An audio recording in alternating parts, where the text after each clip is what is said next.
พักเที่ยงบาทนี่บ่ได้พักเที่ยงยี่ดีเลยเนาะหากะ10 โมง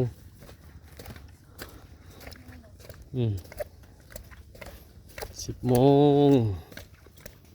ลงมาย้อนเขาออกจากให้หน้าเห็ดไปมือเล็กมือน้อยทำบ่ได้ดำหน้าเห็ดหน้าวานเรียบร้อยทำมาย้อนออกเพราะว่าได้ดำน้ำมูมันนี่ก็ได้คำรวบเป็นมัดแล้วกับประมาณ3 มัดก้า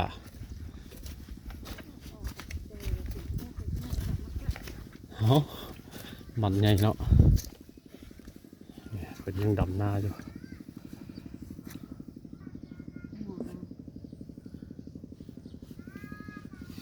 ดำหน้า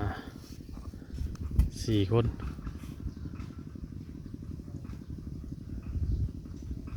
ไพ่จะถ่ายหน้าอีก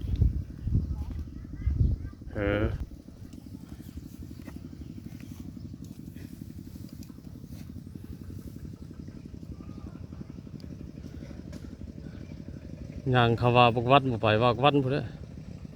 บักพันน่ะได้